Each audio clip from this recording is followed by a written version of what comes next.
Hello दोस्तों, नमस्कार। आप सभी का पुनः स्वागत है। जैसा कि आपको पता है कि इस बार 2016-2018 के सिलेबस के अनुसार आपके कुछ टॉपिक चेंज हुए हैं। उनमें से हैं भारत का भूगोल में वनस्पति। वनस्पति का टॉपिक पहले नहीं था और वनस्पति में हमेशा आपके जो वन सर्वेक्षण की जो नवीनतम रिपोर्ट है वो पूछी जाती है। साथ ही आपके भारतीय अर्थव्यवस्था में कृषि सेवा उद्योग के आपके टॉपिक दिया हुआ है, यानी कि कृषि में नवीनतम परिवर्तन आपको पूछी जाती है और इसको हम आज क्लियर करने की कोशिश करेंगे।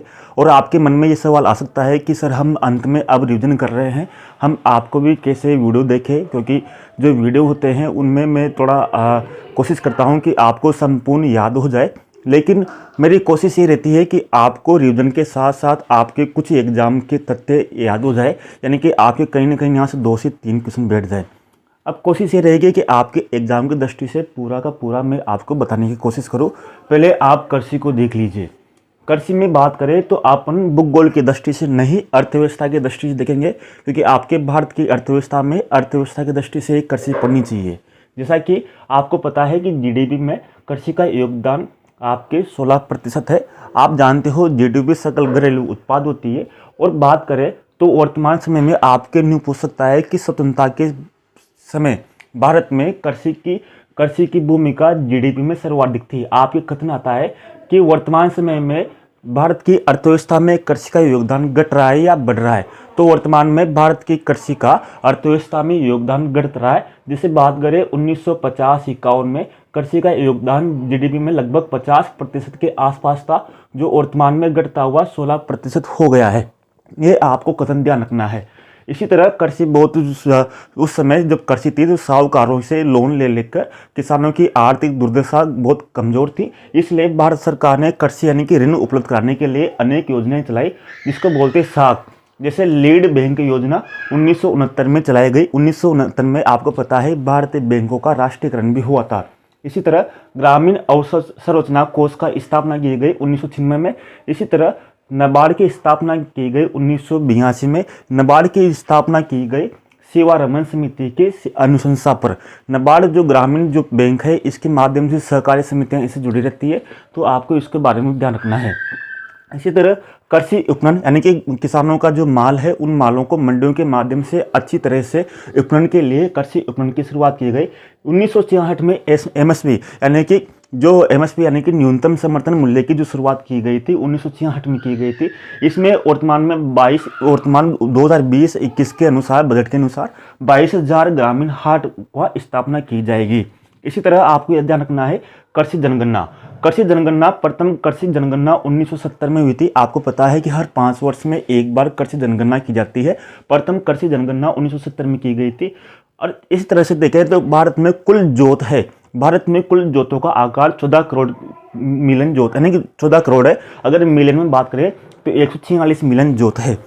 बहुत से व्यक्ति पूछ रहे थे कि सर आप 500 क्वेश्चन जो देने वाले थे वो कहाँ।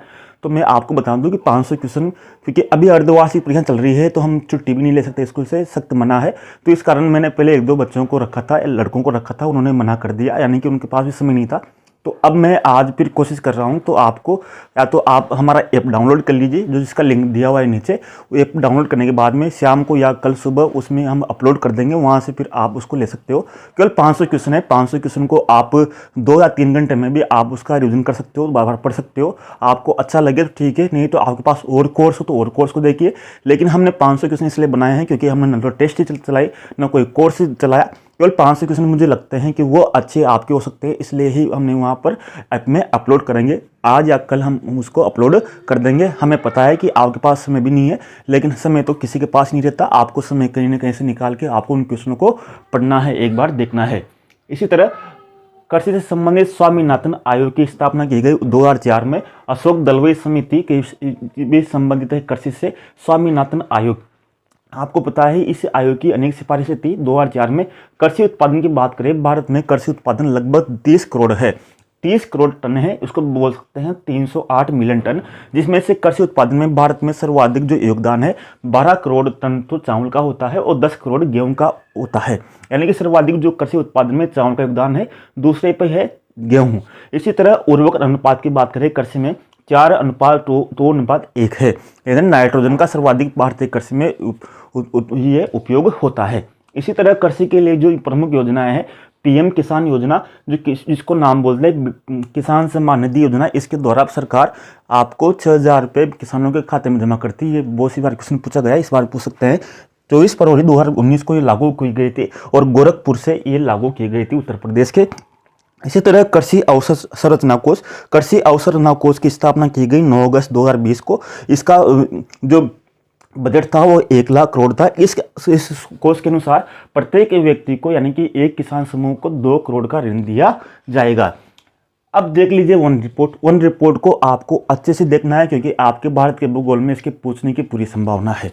वन रिपोर्ट को देखने से पहले आप देखिए कि भारत में वन रिपोर्ट हर 2 साल में एक बार जारी की जाती है। यानी कि देखें तो भारत में पहले वन रिपोर्ट 1989 में जारी की गई थी और हर 2 साल में जारी की जाती है। तो आपके इस तरह से पूछ सकते हैं कि इस बार जो आपकी वन रिपोर्ट जारी की गई वो कौन सी वन रिपोर्ट थी? तो 17वीं वन रिपोर्ट थी।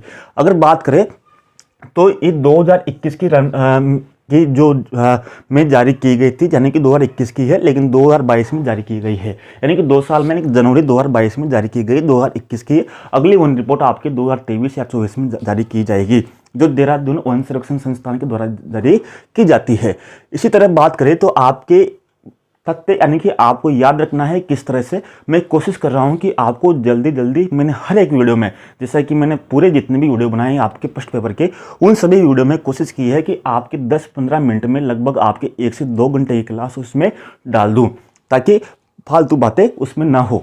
इसी तरह 2019 की तुलना में अपन बात करें तो 2019 में जो सर्वेक्षण जो रिपोर्ट आई थी उसकी तुलना में बात करें तो इस बार जो वनों में, यानी कि वनावरण में और वर्षावरण में, दोनों में वृद्धि हुई है। तो आपको कथन आएगा कि क्या वृद्धि हुई है? हाँ, वृद्धि हुई है और 2261 किलोमीटर की वृद्धि हुई है। वनावरण और वर्षावरण में अलग अलग अंतर है। वनावरण क्या होते हैं? उनका मतलब है वनावरण, उनका मतलब है कि वो क्षेत्र जहाँ पर बहुत ज़्यादा मात्रा में सघन वनस्पति मिलती है, जहाँ पर बहुत ज़्यादा जैव विविधता मिलती है, उसको बोलते हैं वनावरण। और वर्षावरण उसको बोलते हैं जहाँ पर वनस्पति का आवरण कम रहता है, जैव विविधता भी कम रहती है। तो वनावरण में 1540 किलोमीटर की वृद्धि हुई, वर्षावरण में 1721 किलोमीटर की वृद्धि हुई। अगर बात करें तो भारत में कुल देखें तो भारत में कुल वनस्पति का जो क्षेत्र है भारत के भौगोलिक क्षेत्र पर, वो है 24.62%।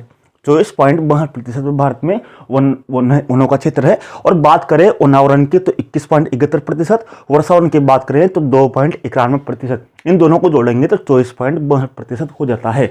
इसी तरह आपको पूछा जाएगा भारत की वन रिपोर्ट के अनुसार सर्वाधिक वनावरण क्षेत्र वाले राज्य कौन कौन से हैं। तो आपको बस थोड़ा बहुत मैं सिखाऊंगा कि किस तरह से आपको याद करना है। अगर बात करें भारत में सर्वाधिक वन क्षेत्र मध्य प्रदेश में है। मध्य प्रदेश में सर्वाधिक वनावरण क्षेत्र है। तो मध्य प्रदेश अच्छा है, किसमें? वन क्षेत्र में अच्छा है। तो अच्छा है का मतलब है अ से क्या बनेगा? अरुणाचल प्रदेश। अच्छा से क्या बनेगा? छत्तीसगढ़। यानी कि मध्य प्रदेश अच्छा है, अ से अरुणाचल प्रदेश और छ से छत्तीसगढ़। यानी कि क्रम देख लेना आप, प्रथम मध्य प्रदेश, दूसरा अरुणाचल प्रदेश, तीसरा छत्तीसगढ़। इस तरह से आपको क्रम ध्यान रखना है सर्वाधिक वन क्षेत्र वालों में। न्यूनतम वनावरण क्षेत्रों में देखना है आपको, हरियाणा में हरी से हरियाली, यानी कि हरियाणा में हरियाली बहुत कम है। देखिए तो हरियाणा में क्या है? हरियाली बहुत कम है, इसलिए वहाँ पर वन क्षेत्र बहुत कम है। यानी कि न्यूनतम वन क्षेत्र वाला राज्य कौन सा? हरियाणा, पंजाब, गोवा। इस तरह से क्रम से दूसरी तरीके से भी आप याद कर सकते हैं कि हरियाणा पंजाब में सर्वाधिक कृषि की जाती है, इसलिए वहाँ पर वन क्षेत्र को नष्ट किया गया, इस कारण वहाँ पर वन क्षेत्र कम है। या फिर एचपीजी से भी याद कर सकते हैं, हरियाणा, पंजाब, गोवा। इस तरह से आप याद कर सकते हैं। अगर बात करें वन रिपोर्ट 2021 की, तो उसके 22 में जारी हुई, तो उसमें आप इस तरह से देख सकते हैं कि सर्वाधिक वृद्धि किन राज्यों में हुई। अगर सर्वाधिक वृद्धि जिन राज्यों में हुई उनमें हुई आंध्र प्रदेश, तेलंगाना, उड़ीसा, कर्नाटक। ये चारों राज्य आपस में टच है, यानी कि आंध्र प्रदेश, तेलंगाना, उड़ीसा, कर्नाटक। अगर भारत के मैप देखोगे तो चारों राज्य आसपास है, इसको आप आराम से देख सकते हैं। तो आंध्र प्रदेश अधिक वृद्धि हुई, अ से अधिक वृद्धि हुई, फिर तेलंगाना, उड़ीसा और कर्नाटक में सर्वाधिक वृद्धि हुई। बहुत से अभ्यर्थी बोलते हैं कि सर आपके सब्सक्राइब तो कम है और व्यू अधिक आते हैं। तो अब क्या बताएं, बच्चे देख लेते हैं, उनकी इच्छा है वो सब्सक्राइब करें नहीं करें। तो मैं तो एक ही कोशिश करता हूं कि आपको बेस्ट देने की कोशिश करूँगा। इसी तरह बात करें प्रतिशत वनावरण यानी कि प्रतिशत वनावरण यानी कि सर्वाधिक वन क्षेत्र, लेकिन प्रतिशत देखें तो प्रतिशत में सर्वाधिक देखें तो मिजोरम का सर्वाधिक है, अरुणाचल प्रदेश का, मेघालय का और मणिपुर। इस तरह से 4 राज्य हैं, मिजोरम, अरुणाचल प्रदेश, मेघालय और मणिपुर, यानी कि ये सर्वाधिक प्रतिशत दृष्टि से है, मिजोरम, अरुणाचल प्रदेश, मेघालय और मणिपुर। अगर मिजोरम, अरुणाचल प्रदेश और मेघालय की बात करें तो तीनों राज्यों में 75% से अधिक वन क्षेत्र है, यानी कि कुल भौगोलिक क्षेत्र के 75% से अधिक वन क्षेत्र वाले राज्य कौन कौन से? मिजोरम, अरुणाचल प्रदेश और मेघालय। इस तरह से आप और भी है। इसी तरह न्यूनतम प्रतिशत कौन कौन से? तो हरियाणा, पंजाब, वो कि वही आ जाएंगे यहाँ पर प्रतिशत में। हरियाणा, पंजाब और राजस्थान तीसरे स्थान पर है, यानी कि न्यूनतम वन क्षेत्र में राजस्थान कौन से स्थान पर है? तीसरे स्थान पर है। और चौथे स्थान पर उत्तर प्रदेश है। केंद्र शासित प्रदेश में बात करें तो दादरा नागर हवेली और दमन दीव, इनमें सर्वाधिक वन क्षेत्र है, यानी कि दादरा नागर हवेली और दमन दीव दोनों को मैंने जोड़ दिया, दोनों केंद्र शासित प्रदेशों को। लेकिन आप इस तरह से याद रखो, दो को जोड़ने पर सर्वाधिक। और अंडमान निकोबार द्वीप समूह में केवल 22 किलोमीटर क्षेत्र पर भी वनावरण है। इस तरह से आप याद कर सकते हैं। उम्मीद है कि आपको अच्छा लगा होगा और आपका रिवीजन भी हो गया होगा।